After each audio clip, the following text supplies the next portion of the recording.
আহ, আরে থামো থামো। আরে দাঁড়াও, হন হন করে তখন থেকে তো হেঁটেই যাচ্ছি।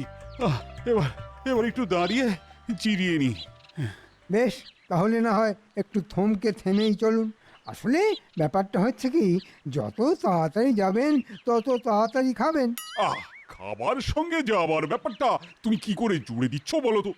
না না না না, আমি তো কিছুই বুঝতে পারছি না। কেন মহারাজ, আপনিই তো বলেছিলেন সেই এক রকমের খাবার খেয়ে খেয়ে আপনার নাকি মুখের স্বাদ নষ্ট হয়ে গেছে। হ্যাঁ হ্যাঁ বলেছি তো, কিন্তু ভুল কি কিছু বলেছি? মুখের স্বাদ ফেরানোর জন্যে যা যা করণীয় আমি তাই করব মহারাজ, আপনি কিচ্ছু ভাববেন না। না না না, মানে আমি বলছিলাম ওই গোপাল যদি থাকতো তাহলে না হয় ওই ভেবে ভেবে কিছু একটা। আমি থাকতে আবার গোপাল কেন মহারাজ? আপনি কি আমার ওপর একটু ভরসা করতে পারেন না? না না না না না, তা কেন? তোমায় ভরসা করি বলেই তো ৭-৫ না ভেবে বেরিয়ে পড়লাম। গোপাল যখন নেই তখন তো আমার কেরামতি দেখবে সবাই। ও, এবার মহারাজকে আচ্ছা করে তেলপাট করে আমি পেটও ভরবো আর ট্যাঁকও ভরবো। তবে সুখ করানোর জন্যে আগে আমি মিষ্টি মুখ করাবো। কিরে শুনলি তো, দাদু নেই বলে তলে তলে মন্ত্রী মশাই কেমন ফন্দি আঁটছেন। নাড়লে কি হবে, আমরাও তো ফাঁক তালে সব শুনে ফেলেছি, তাই আমরাও এবার আমাদের কাজ করব। ঠিক বলেছিস, সবার আগে গিয়ে দাদুকে খবরটা দেব, তারপর দেখবো দাদু কি করে। এই বলি, তোমার ব্যাপারটা কি বলতো? হ্যাঁ, আদৌ কি তুমি রাজসভায় যাবে না নাকি? কয়েকদিন ধরে তুমি যা ভালো মন্দ রেঁধে খাওয়াচ্ছ, তারপরে আর কোথাও যেতে মন করে না কি? তাই ভাবছি কাল বাদ পরশু ওই নতুন বছরের প্রথম দিনেই রাজসভায় হাজিরা দেব। না হয় আমি ভালো রাঁধতেই পারি না, তা বলে ওরকম করে বলবে? হ্যাঁ? বলছিলাম যে তোমার হাতের রান্না খেয়ে আচ্ছা আচ্ছা লোকের মুখে স্বাদ ফিরে আসবে। ও তাই বলো তাই বলো, কিন্তু বলি লোকজন আমার রান্নার খবর জানবে কি করে? আরে বাবা, প্রতিভা কি চাপা থাকে গিন্নি? আর আমি যখন আছি তখন তোমার এই গুণের কথা আমি ৫ কান করবই করব। তুমি কিচ্ছু ভেবো না গিন্নি। চল চল, ওই তো দাদু বসে আছে, দাদুকে গিয়ে খবরটা দি। কিরে, সকাল সকাল সব মুখ বেজার করে হাজির, ব্যাপার কি? যা হচ্ছে শুনলে তোমারও মুখ শুকিয়ে যাবে। হ্যাঁ তাই নাকি? তা ব্যাপারটা কি? মন্ত্রী মশাই মহারাজের মুখের স্বাদ ফেরানোর ব্যবস্থা করছেন। ওহ, দুদিন যায়নি এর মধ্যে এই মন্ত্রীমশাই ব্যাপারটা বেশ জমিয়ে দিয়েছেন মনে হচ্ছে। হ্যাঁ? নিজেকে খুব বুদ্ধিমান ভাবো তো, এবার বুঝবে মন্ত্রী মশাই তোমার মুখে চুটকালি মাখাবে। হ্যাঁ, টের পাবে, ঠিক সময় টের পাবে। সেটা তো আমি এখন থেকেই টের পাচ্ছি গিন্নি। তবে এটাও জেনে রাখো, তোমার হাতের যে কত গুণ এইবারও প্রমাণ হবে গিন্নি। তার আগে যাই, চল দেখি ওদিকে মন্ত্রী মশাই মহারাজকে কি কি খাওয়াচ্ছে। এই মাখাল সন্দেশটা যা খেতে না, মুখে একেবারে লেগে থাকবে। দাদা, আর খানিকটা সন্দেশ দিয়ে যাও দেখি। না না না না না, আর সন্দেশ নয়, সন্দেশ নয়, আমাকে বরং ওই চমচমটা দেখাও একবার। এবার ওই চমচমটা একটু চেখে দেখি, মনে হচ্ছে ওটাও বেশ খেতে হবে। এইটা তো খারাপ বলনি। চমচমগুলো রসের মধ্যে কেমন হাউডু খাচ্ছে।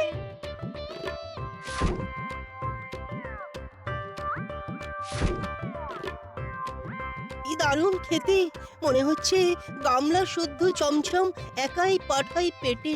ও মহারাজ, দেখুন দেখুন, টপ করে মুখে ফেলতেই কেমন পট করে একেবারে মিলিয়ে যাচ্ছে। চমচমটা খেতে ভালো, কিন্তু ওই গোটা কত খেতেই মুখটা কেমন মেরে দিল যেন। না না না, আর মিষ্টি খাবো না, এবার একটু অন্য কিছু খেতে হবে। কিন্তু কিন্তু কি খাই কি খাই কি খাই? আমি এক্ষুনি একটা ব্যবস্থা করে দিচ্ছি। এই যে বাবু, শোনো,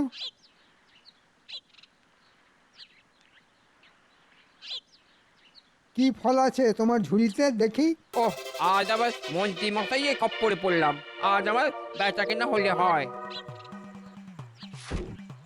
এই দেখুন মহারাজ, কাঁঠালি কলা, পেয়ারা, তরমুজ সব যেন একেবারে আমাদের জন্যই সাজিয়ে রাখা আছে। শুধু সাজিয়ে রাখলে হবে? খাওয়ার জিনিস খেয়ে একটু না দেখলে হয়? সব যদি চেখে দেখেন তাহলে আমি বেচবো কি?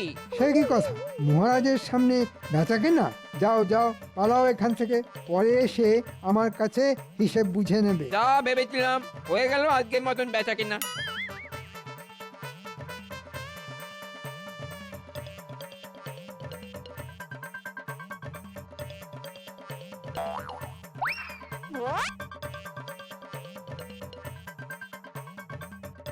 মা, ওইদিকে আবার ঠান্ডা মালাই নিয়ে যাচ্ছে।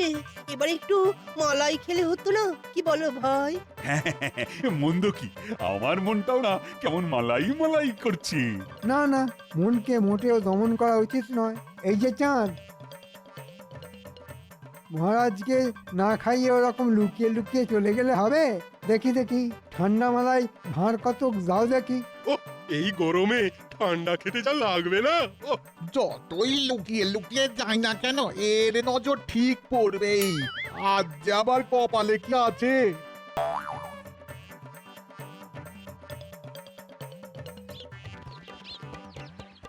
এ কি, এসব কি হাবিজাবি খাচ্ছেন মহারাজ? আই হাবিজাবি কি বলছো বলো তো গোপাল? আমার মুখের স্বাদ ফেরানোর জন্যই তো মন্ত্রী এই সব। আমার গিন্নির হাতের রকমারি রান্না যদি খেতেন তবে বুঝতেন। শুধু ঠেকুর তুলতেন না, সঙ্গে আঙুলটাও চেটে যেতেন। বলো কি গোপাল? হ্যাঁ, তাহলে তো মুখের স্বাদ ফেরানোর জন্য তোমার গিন্নির হাতের রান্নাই মোক্ষম। সে কথা আর আমি নিজের মুখে কি করে বলি মহারাজ? তবে এটা বলতে পারি, গিন্নির রান্না চাকলে মুখে লেগে থাকবে আগে। তাহলে তো ভালোই হলো, আমরা সবাই তোমার গিন্নির হাতের রান্না খাবো। তাই ভালো, তাই ভালো। তাহলে কালই ভালো ভালো খাবার নিয়ে চলে এসো, কেমন? আর না হলে আমাদের খাতির করে তোমার বাড়ি নিয়ে চলো। বাবা, বউয়ের সুখ্যাতি করা, হ্যাঁ, এবার বোঝো ঠেলা। কই, এখনো তো গোপালের কোনো দেখা নেই। খাওয়াবার ভয় গোপাল নিশ্চয়ই পালিয়ে গেছে। হ্যাঁ, পালাবে কোথায়? বেটাকে ঠিক ধরে আনবো। ওই ধরে ধরেই তো আপনি কৃষ্ণনগরের সেরা ধরিবাজ মন্ত্রী মশাই, এই বিষয়ে কোনো সন্দেহ নেই। এই তো গোপাল এসে গেছে। হ্যাঁ হ্যাঁ, এবার তাহলে আসল কাজটা সেরে ফেলুন মহারাজ। তাহলে বলো গোপাল, তুমি কবে কিভাবে খাওয়াতে চাও? মহারাজ, অনেক ভেবে দেখলাম, আমাকে যদি 1 বছর পরে হ্যাঁ, বলো কি 1 বছর পরে খাওয়াবে? বলতে দিন, আমাকে বলতে দিন মহারাজ। এই আজ ধার কাল বাকি আমার পছন্দ নয়। চার বাবা, বাঁচলাম। পছন্দ নয়টা তো নয় বুঝলাম, কিন্তু পছন্দটা কি? তবে আপনি যদি ভাবেন টাটকা না খেয়ে বাসি খাবেন। তার মানে বাসি? হ্যাঁ, খেতে চেয়েছি বলে বাসি খেয়ে মরতে হবে? আর বাবা, একটা কিছু উপায় তো বলবে, নাকি এভাবেই আমাদের ঘোরাবে? হ্যাঁ, বলো বলো বলো, কি উপায়? তাহলে আর কি, আসুন বসুন, কি খাবেন বলে? গরম গরম। বেশ বেশ, তবে তাই হবে। কিন্তু আমি তো এখনো শেষ করিনি মহারাজ। হ্যাঁ, তার মানে এটাও নয়? একদম ঠিক মহারাজ, খাবেনই যখন তখন একটু ধীরে সুস্থে খেলেই তো ভালো। গোপাল, ও গোপাল, আমারও খুব জানতে ইচ্ছে করছে। না মানে তুমি ঠিক খাওয়াবে তো? আপনি যখন নিজে মুখে বলেছেন, তখন না খাইয়ে কি এর উপায় আছে মহারাজ? ওহ, এটা একেবারে ঘেঁটে ঘ করে দিল দেখছি। তাই মহারাজ, আমি বলছিলাম কি, আমি চাই যে যা নিজের মতো করে নিজের ঘরেই খাক। হ্যাঁ, সে আবার কি? সে তো এমনি এমনি সবাই খায়। আমাকে বলতে দিন মন্ত্রী মশাই, আমি না হয় মনপসন্দ খাবার পৌঁছে দেব। সত্যি গোপাল, দেখে দেখে খাওয়ানোর একটা উপায় বার করেছো বটে। মহারাজের ইচ্ছে বলে কথা, ফেলে তো দিতে পারি না। আর তাছাড়াও আরেকটা কারণ যে আছে মহারাজ। আবার কি কারণ? কাল নববর্ষের দিনেই যে আমি আর আমার গিন্নি মিলে একটা নতুন ব্যবসা শুরু করছি, সেটারও শুভ সূচনা এইভাবে হয়ে যাবে। এর মধ্যে আবার ব্যবসা কোথা থেকে ঢুকে পড়লো? হ্যাঁ, আমার গিন্নি যে ভালো রাঁধেন সে তো সবাই জানেন। সেই রান্না করা খাবারই আমরা এবার চাহিদা অনুযায়ী বাড়ি বাড়ি পৌঁছে দেব। তাতে তোমার কি লাভ গোপাল? আমার খাইয়ে লাভ আর আপনাদের খেয়ে লাভ। বেশ ভালো তো, মাছের তেলে মাছ ভাজা। হ্যাঁ হ্যাঁ, করি ফেলবেন আর তেল মাখবেন। আমি কি আপনার পর? বেশ বেশ বেশ, তবে গোপাল যেভাবে চাইছে সেভাবেই না হয় খাওয়াবে, ওরও ব্যবসা হবে আর আমাদেরও পেট ভরবে। কিন্তু তুমি এখন যাচ্ছ কোথায়? ওই যে খাওয়ার ব্যাপারটা আগে থেকে ভালো করে গুছিয়ে নিতে হবে না? কাল নববর্ষের সকাল থেকেই তো গিন্নি তার হাতের কামাল দেখাতে শুরু করবে। তাহলে ওই কথাই থাকলো, রান্না করবে তোমার গিন্নি আর চেটে পুটে খাবো আমরা। তবে নববর্ষের দিনে আর আলাদা আলাদা নয়, একেবারে এই রাজবাড়িতেই পাক পেড়ে বসবো সবাই। হ্যাঁ হ্যাঁ হ্যাঁ। তারপরে ভালো লাগলে যে যার সে তার। গোপালের বাড়ি থেকে খাবার আনার ভাতটা আমার উপর ছেড়ে দিন মহারাজ, সেটুকু না হয় আমি দেখে নেব, আর উঁচির কাজ করতে হলে তখনই সেরে নেব। কিন্তু অতি ভক্তি যে চোরের লক্ষণ মন্ত্রী মশাই। তুমি আবার কি বিড়বিড় করছো? না মানে বাবা, তবে আর কি, এদিকের ব্যবস্থা তো সব হয়েই গেল, যাই ওদিকটা সামলাই। কিন্তু মহারাজ, গোপাল যদি এই তালে হালকা পাতলা কিছু খাইয়ে দেয় আর বলে এটা গিন্নির তৈরি বিশেষ রান্না, আর সেসব খেয়ে যদি আমরা প্রশংসা করি তাহলে কিন্তু আরো পেয়ে বসবে। হ্যাঁ, কিন্তু মুখের উপর খারাপ হয়েছে সেটাই বা বলি কি করে? না না না, ভালোকে তো ভালো বলতেই হবে, তবে খারাপ হলে না ঠিক একেবারে মালুম পাইয়ে দেব। বেটা টেকো গোপাল ভেবেছে এইভাবে এক ঢিলে দুই পাখি মারবে, মহারাজকে খুশি করবে আবার গিন্নি রান্নার ব্যবসা জমাবে। কিন্তু আমি যে সেটা হতে দেব না গোপাল, নববর্ষের দিনেই তোমার ব্যবসা আমি চৌপাট করছি। এই কই রে, কোথায় গেলি সব? ঠাকুর মশাই তো এক্ষুনি চলে আসবেন। দে দে দে, হাতে হাতে সব জোগাড় গুলো দে দেখি। এই তো দিদা, সব তোমার হাতের কাছেই আছে, যেটাই বলবে সেটাই দিয়ে দেব। আমরা কিন্তু যেমন বলেছিলে ঠিক তেমনি বেলপাতার ফুল নিয়ে চলে এসেছি। আর কি কি কাজ করতে হবে বলে ফেলো দিদা, আমরা না একেবারে গায়ে গতরে খেটে দেবো। ও, তোরা জানো কি একেবারে বাধ্য ছেলে, হ্যাঁ? কিন্তু কই, ব্রাহ্মণ তো এখনো এলেন না। উনুন পুজো না করে দিলে যে উনুন চাপাতে পারছি না। ওই তো দাদু ওদের সঙ্গে করেই নিয়ে আসছে, তার মানে এক্ষুনি পুজো শুরু হয়ে যাবে। আরে তিথি তিথি যা পড়ার পড়ে গেছে, নিন নিন নিন, এবার মন্ত্রটা তাড়াতাড়ি পড়ে ঘরে উনুনটা জ্বেলে দিন। হ্যাঁ হ্যাঁ, আমি তো একেবারেই তৈরি হয়েই এসেছি। নববর্ষে একদম শাস্ত্রীয় মতেই উনুন পুজো হবে, তারপর রান্না শুরু হবে। হবে তো বলছেন, কিন্তু হচ্ছে কই? তবে তোরা আর দাঁড়িয়ে থাকিস না, হই হই করে দিদার হাতের গরম রান্নার খবরটা পাঁচকান করে দে। ঠিক বলেছো দাদু, লোকজন জানলে তবেই তো খাবারের ফর্দ ধরাবে। চল তাহলে, এখানে দাঁড়িয়ে সময় নষ্ট করে লাভ নেই, সবাইকে শুভ নববর্ষ বলি আর শুভ খবরটাও দিই।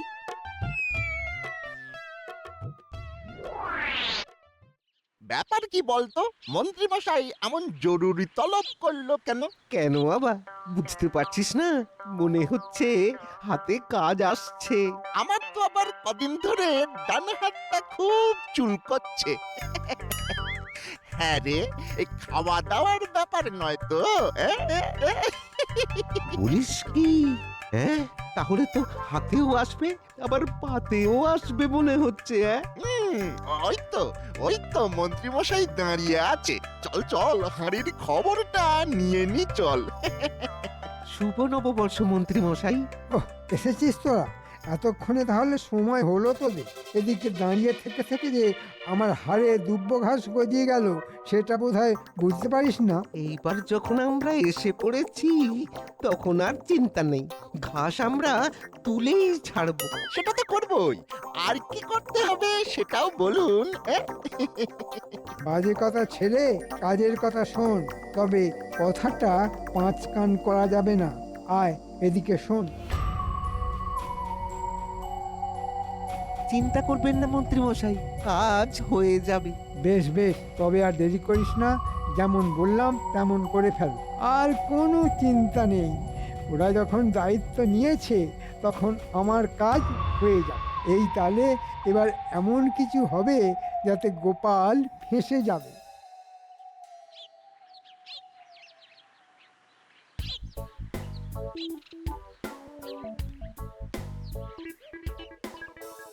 এবার যেমন যেমন বলেছি সেরকম এক একটা কাগজে নাম লিখে আমার হাতে দিয়ে দেখি। এই তো লেখা হয়ে গেছে, মহারাজ, মন্ত্রী, সেনাপতি, পণ্ডিত। প্রথম ক্ষেপে এই 4 জনের খাবারই তো যাবে। কিন্তু মন্ত্রীমশাইয়ের নাম যে দেখছি বারবার লেখা হয়েছে।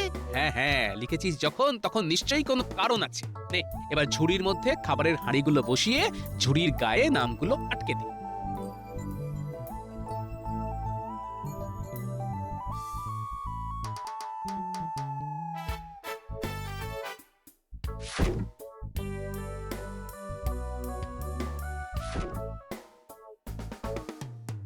মন্ত্রী মশাইয়ের নাম 4টে ঝুড়ির গায়ে, আর মহারাজের নামে 2টা ঝুড়ি, সেনাপতির নামে 1টা, আর পণ্ডিতের নামে 1টা। কেন কেন কেন এমনটা কেন হলো দাদু?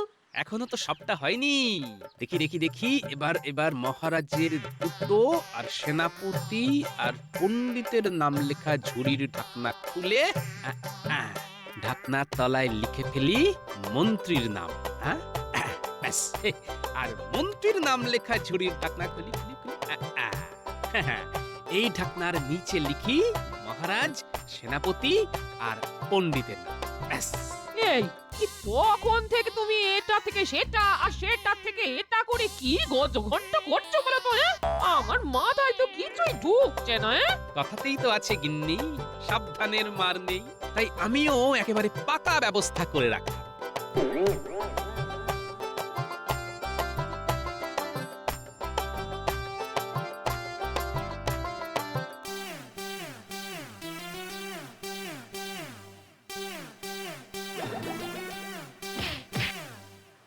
কই গো, তোমাদের রান্না হলো?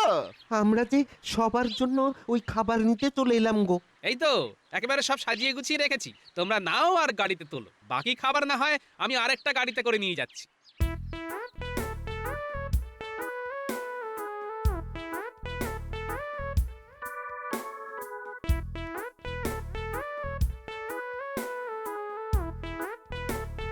তোদের কাজ কিন্তু এখনো শেষ হয়নি। তোরা গাড়ির পিছন পিছন দৌড়ে আড়াল থেকে নজর রাখ, রাস্তায় তেমন কিছু হয় কিনা। তারপর আমিও চললাম রাজসভায়, সেখানেই তোরা খবর দিবি আমায়।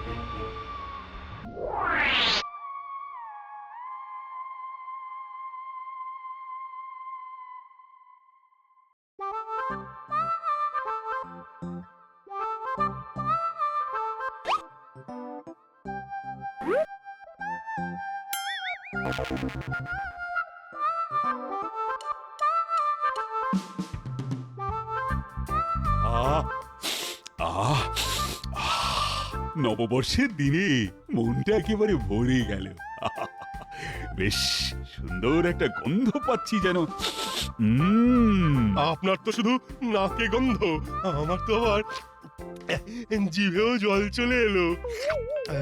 ঠিক বলেছো, এ নিশ্চয়ই কোনো সুস্বাদু খাবারের গন্ধ। ভোজনের আগে বেশ করে একটু শুঁকে নিন মহারাজ।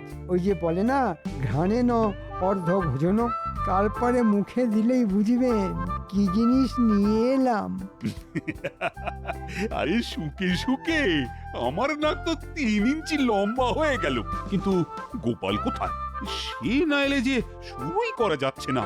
মহারাজ, যে স্বাদ আপনার মুখে লেগে থাকবে তেমন রান্নাই করে এনেছি। হ্যাঁ, তার মানে কোনো সুস্বাদু খাবার?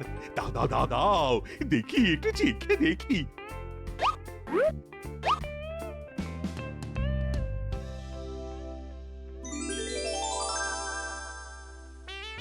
এই তো আবার ঝুড়ির গায়ে লেখাই আছে কার কোনটা খাবার। কিন্তু এ কি, মন্ত্রী মশাইয়ের নামে যে 4টে ঝুড়ি! কই দেখি দেখি।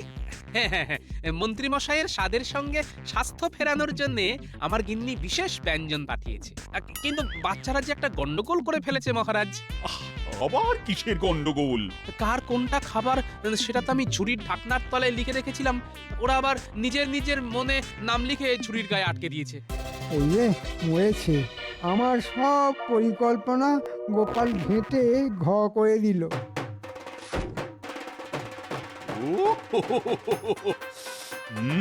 চমৎকার চমৎকার, একেবারে জম্পেশ হয়েছে। ওটা কালিয়া যা সব রেঁধেছ না, মনে হচ্ছে চেটে একেবারে আঙুল কটাও সাফ করে দিই। হ্যাঁ, অত্যন্ত উন্নত মানের ব্যঞ্জন। কি সুস্বাদু! কিন্তু তুমি কিছু মুখে দিচ্ছ না কেন মন্ত্রী? তোমার তো আবার বেশি বেশি পদ। আরে খাও খাও, মুখে দাও। ওই পদেই তো বিপদ। না মানে আমার আজকে উপোস মহারাজ। না না, তা বললে তো শুনবো না। খেতে যে আপনাকে হবেই। নববর্ষের দিনে না খেয়ে কাটাবে, তাই আবার হয় নাকি? খাও খাও, এক্ষুনি খাও বলছি। বেশ, তবে খাচ্ছি।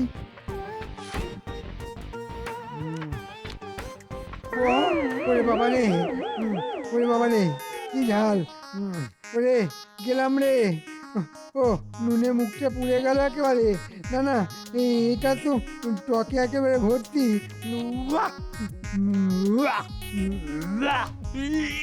কি গোপাল, এমন কেন হলো? সেটা তো আমার থেকে মন্ত্রীমশাই ভালো বলতে পারবেন মহারাজ। আসলে আমি যেমনটা আন্দাজ করেছিলাম, মন্ত্রীমশাই ঠিক তেমনটাই করিয়েছেন যে নিজের নাম লেখা ঝুড়ি ছাড়া বাকি সব ঝুড়ি খুলে খাবারের মধ্যে নুন ঝাল টক মেশাতে বলেছেন।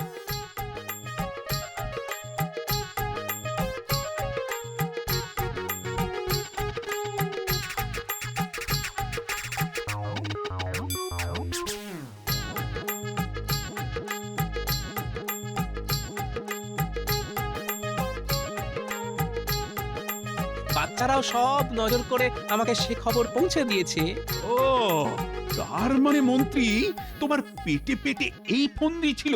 না মানে আমি তো মানে কোনো মানে নয়। তুমি যে অপরাধ করেছো তার শাস্তি তোমায় পেতেই হবে। হ্যাঁ, এবার থেকে বিশেষ বিশেষ দিনে গোপালের গিন্নি এই অপূর্ব রান্না রেঁধে আমাদের তৃপ্তি দেবে, আর তার জন্যে যাবতীয় খরচ খরচা দেবে তুমি। আমাকে আমাকে ছেড়ে দিন মহারাজ, আমি মরে যাবো মহারাজ, আমাকে তাহলে ছেড়ে আজকে দিন। হিসেবটা বলি মন্ত্রীমশাই।